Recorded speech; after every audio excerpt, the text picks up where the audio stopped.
hello there. The investor's worst enemy, it's been said, is likely to be himself. Regardless of whether they invest actively or passively, investors often harm their portfolios through the way they behave. Behavioural coaching is an important role of a financial advisor, but is there anything investors can do to protect themselves from their own emotional biases?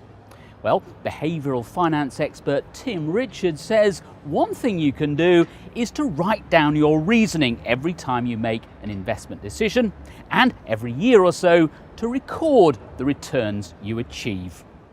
Most investors don't know how much they make. They don't actually measure how much they actually return, and they don't have anything to compare with against what market returns might be. So how on earth can they figure out whether they're a good investor or not?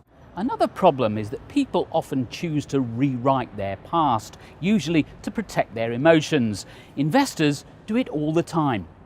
They will ignore things that have gone wrong, or they'll put them in a separate pot, which is a thing called mental accounting. So it's not actually part of their main pot. That loss was somewhere else, so they don't have to worry about that.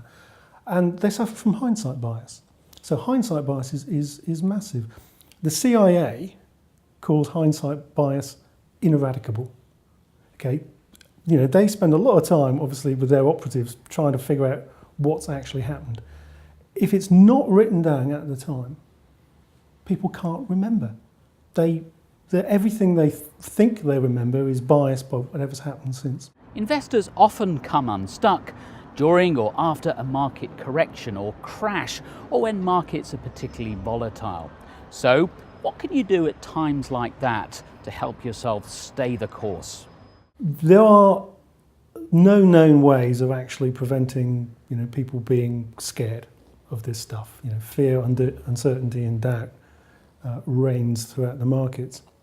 The only thing in this area that really works is having an understanding of history. So having a basic understanding of what's happened in financial markets over long periods of time. I mean, we're not talking over 2 or 3 years. We're talking over 20, 30, 40, even 100 years, is really the only thing that can actually give people the comfort to stay the course of time. Finally, what's the one piece of advice that Tim Richards would give to investors on managing their behaviour? And the best thing you can do with any investing fund is don't look at the value of it. Okay, don't. Essentially, anybody who looks at what they're doing more than once a year is probably looking at their funds too often.